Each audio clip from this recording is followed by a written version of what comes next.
Je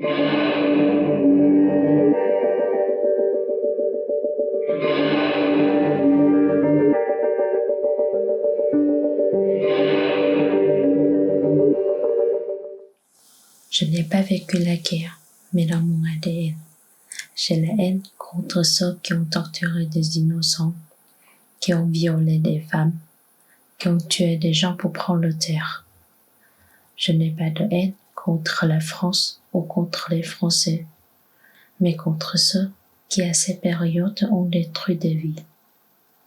Et ceux qui aujourd'hui méprisent les Africains et se croient supérieurs juste parce qu'ils sont européens. J'ai la même haine et peut-être plus contre le système politique algérien qui est en place depuis l'indépendance. Celui qui se sert des richesses du pays comme un héritage qu'il a pris par le pouvoir. Celui qui prive les Algériens de leur liberté de vivre dignement. C'est une poignée de gens qui contrôlent tout un peuple. J'ai perdu mon grand-père durant la guerre. Mon père a vécu orphelin. Certainement que, dans mon ADN, il y a sa rancune, son traumatisme, sa détresse d'avoir rendu orphelin. Mon autre grand-père a été torturé durant la guerre et condamné à mort. À la naissance de ma mère, il était en prison. Il est sorti de prison quand la guerre est finie. Il n'en parlait jamais. Quand j'étais petite, j'ai essayé d'avoir son témoignage pour une dissertation pour l'école. Je n'ai pas réussi. Parfois, quand on regardait des films de la guerre d'Algérie ensemble, il disait quelques mots sur la torture, mais masquait ça avec une anecdote drôle pour en rire. Je n'ai pas même pour moi, c'est une douleur empathique envers mes proches qui ont vécu ça, envers mon pays qui n'évolue pas. Je pense qu'on peut réussir à comprendre beaucoup de choses, mais se présenter en tant qu'Européen et représentant du post-colonialisme, c'est problématique. Parce que l'idée que les Européens puissent représenter d'autres parties du monde est proprement coloniale. Ça consisterait à reproduire un schéma de pensée coloniale. La France n'est jamais sortie de l'Afrique. C'est le point zéro maintenant. C'est la nouvelle colonisation. C'est-à-dire, ils ont laissé tout un système de souveraineté pour qu'ils en profitent toujours.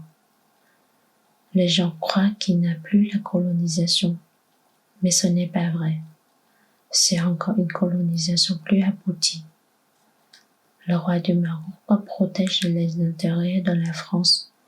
Il s'en fout du peuple. C'est le fils. Le mec, il ne sait même pas parler arabe. Il parle que français. Il est instruit par les Français. C'est intelligent. C'est la colonisation parfaite, très bien faite.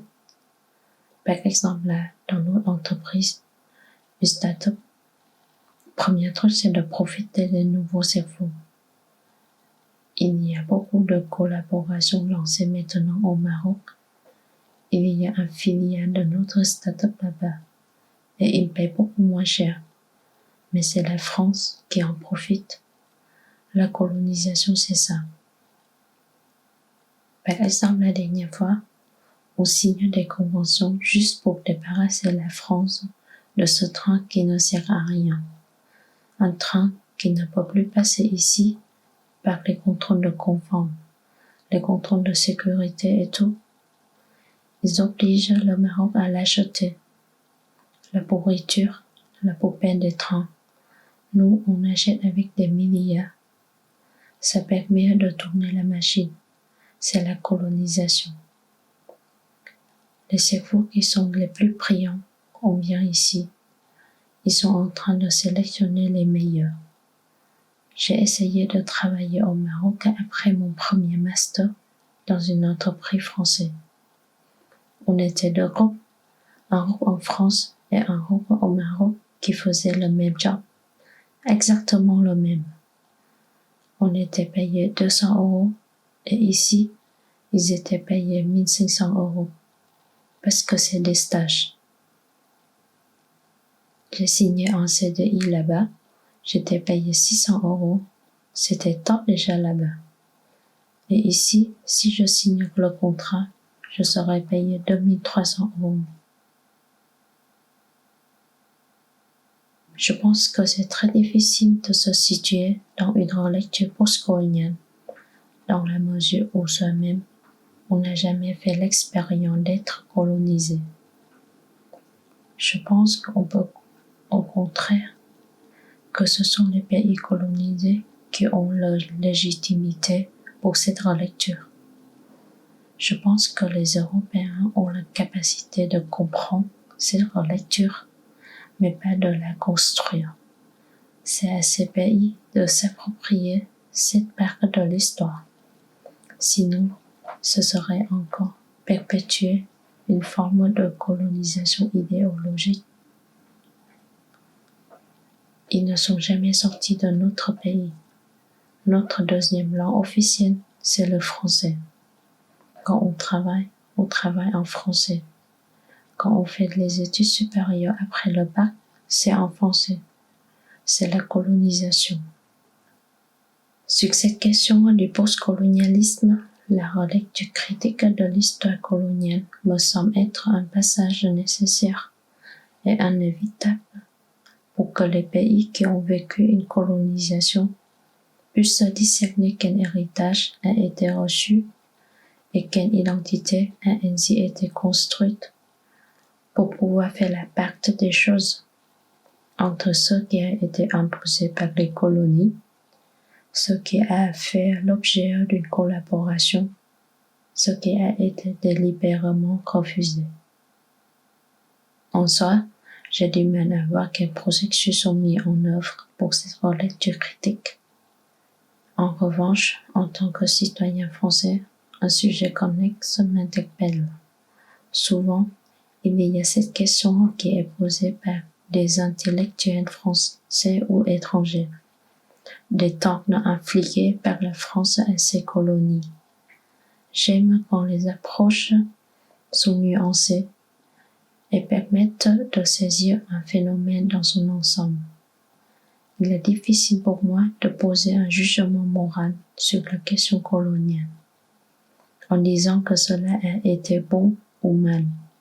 Il y a des faits et j'aimerais davantage les connaître, heureux ou malheureux, plutôt que la relecture de l'histoire coloniale devient un outil politique permettant de justifier une grille de lecture politique, nationaliste ou multiculturalisme.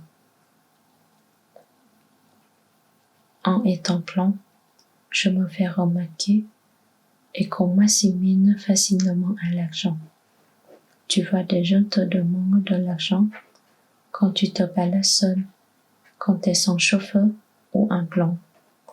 Du coup, c'est dark, parce qu'on te demande de l'argent, mais juste pour de l'argent. Enfin, je sais pas, c'est vous me donnez, donnez-moi. Vous me donnez, j'ai faim. Du coup, après, tu donnes de l'argent et ensuite la personne aime pas, tu vois. Et du coup, t'es un peu une machine à billets. En gros, tu vois, t'es même pas une personne. T'es juste quelqu'un qui donne de l'argent. T'es pas quelqu'un. Mais en même temps, ça s'explique. Parce que quand t'as rien, des fois, c'est dur. En général, je donne. Je vais pas dire que je donne pas. Je donne pas des sommes qui sont énormes, mais je donne. Et d'autres fois, je donne pas. Parce que, tu vois, si tu donnes tout le temps, ce serait juste impossible, quoi. Même surtout que quand tu donnes, en fait, on te repère, quoi. Donc, du coup, quand tu donnes à une personne, il va y avoir plein qui vont venir vers toi. Du coup, c'est pas comme en France. Donc ça, des fois, je me dis, des fois, j'ai vraiment l'impression d'être un peu un salaud, dans le sens où je passe, enfin, voilà, je peux pas donner à tout le monde, et c'est tout. En même temps, j'ai de l'argent. Du coup, c'est bizarre. Plus généralement, tu vois, si tu as acheté quelque chose, c'est que tu as un traitement à part. En fait, c'est le fait d'avoir ce côté un peu préférencié. Ça, c'est un peu bizarre. Mais des fois, tu dis, enfin, c'est là où je comprends sur la couleur de peau, sur le racisme. En tout cas, quand tu as un rejet vraiment frontal du fait de ta couleur ou de tes origines, c'est hyper marquant. C'est pas un rejet, c'est juste un traitement différencié. Tu sens que dans la société, t'es pas le même. Donc ça vient un peu interroger. Je sais pas moi. Ça peut être d'être blanc, enfin, quelle que la couleur de peau, tout simplement des choses pas très essentielles comme celle-là. Mais en même temps, ce qui est très étonnant, cet après-midi, j'ai discuté avec le chef de projet. On parlait un peu du statut d'expatrié. Et en fait, c'est vrai que la majorité des étrangers gagnent vraiment très très bien leur vie. Genre, tu vois, le salaire de base dans une entreprise chinoise, ouais, c'est 15 000 $ par mois. Tu imagines un peu travailler dans une entreprise chinoise à Kinshasa quand tu es étranger, t'es payé 15 000 $ par mois au minimum. C'est énorme. Et tu vois là, donc ceux qui travaillent dans les ambassades, etc., même des gens de mon âge, tu vois, je pense qu'ils devraient gagner 3 000, 4 000, 5 000 €. Donc tu vois, c'est bizarre. Mais c'est vrai en fait qu'à la fois les Blancs ont beaucoup d'argent et à la fois comme volontaires, nous on n'a pas. Tu vois, moi j'ai 400 $ par mois. Bon, ça veut dire pas. Moi je suis quand même à l'aise parce que j'ai le logement, la nourriture que je paye pas. J'ai 400 $ juste pour moi. Par rapport à la population qui fait que même quand t'es pas très très bien rémunéré par rapport aux standards de l'expatriation, mais finalement, avec 400 $, c'est beaucoup. Ça fait 2 salaires d'un éducateur spécialisé dans mon asso. Je crois que les salariés de police, ils doivent gagner entre 100 et 150 $. Nos éducateurs, ils gagnent 200 $ et le coordinateur, il gagne 500 $. Et ça, je pense, ce sont des bons salaires. Dans le sens, tu vois.